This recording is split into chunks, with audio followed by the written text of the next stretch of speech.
of Local Enduro, guys.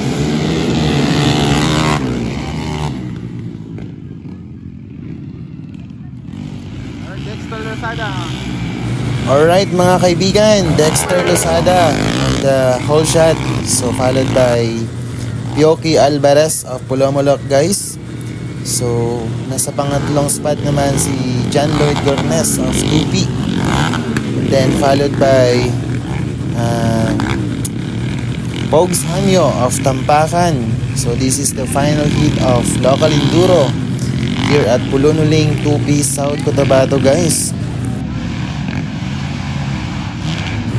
So ayan guys, no? So bali 5 laps po ang tatakbuhin ng ating mga riders.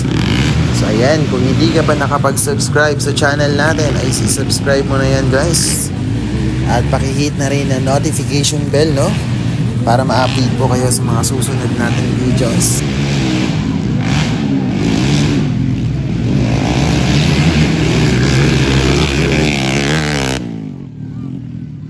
So ayan guys, no, leading the race still Dexter Lozada of Tupi, the pride of Tupi, guys. Ayan.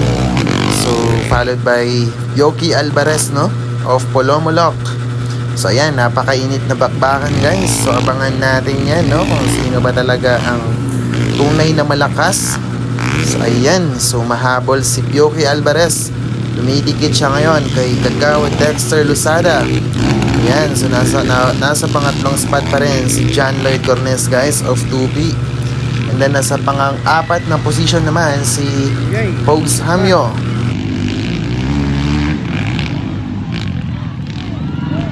So ayun guys, no, so merong kaganapang nangyari. So ano kayang nangyari? So ayan, abangan natin, guys. So maybe merong natumba doon or nasira ang motor, no? So maybe si Dexter Lozada siguro. So ayan guys, so abangan natin kung sino ba talaga ang magcha-champion. So ayan, nasa pangunang spot na ngayon si Pioki Alvarez, guys. So ano kaya ang nangyari kay Dexter Lozada? So nasa second position naman si John Lloyd Gornes, habang humahabol naman si Pogs Hamyo. So ano kaya ang nangyari kay Kagawad Dexter Lozada, guys? So ayan, nabangan natin yan.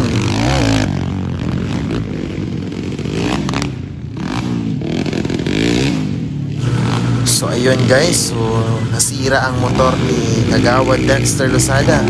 So nag-change unit siya, no? So gamit niya is XRM. So ayan, so mahabol siya, guys.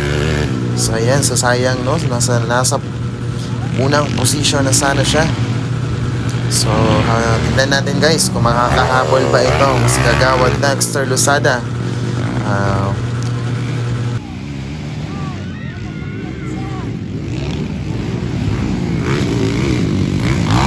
So again guys, so natakaroon diri sa Pulunuling, Tupi, South Cotabato, Bunawan, guys, no?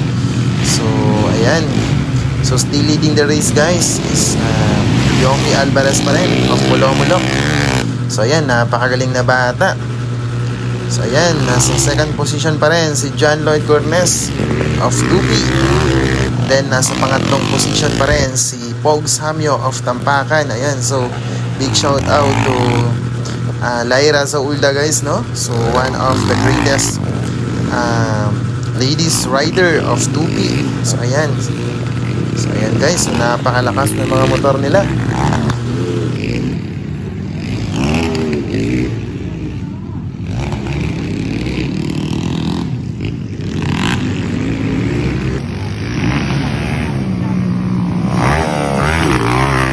So sayang guys, so mukhang mahihirapan na ngayon itong si Kagawad Dexter Lozada na humabol, guys, kasi halos isang lap na ang gap niya kila Pioki Alvarez.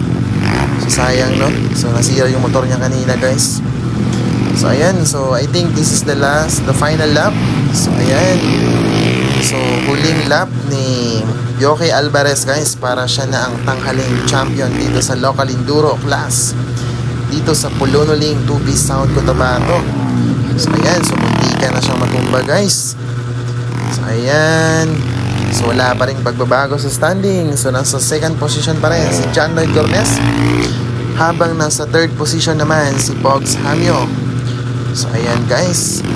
So maraming salamat po sa patuloy na pagsuporta sa channel natin, no? Sa Mindanao Motocross PH. So ayan, kung hindi ka pa nakapag-subscribe guys, ay i-subscribe mo na yan. At pakihit na rin ang notification bell guys para ma-update po kayo sa mga susunod pa nating videos. So ayan, so final lap. So congratulations to Bioki Alvarez of Polomolok guys. So second place is John Lloyd Dornes. Then third position guys is Pogs Hamyo. So nasa pang last na position si Kagawa Dexter Losada guys. So ayan, so thank you for watching, no?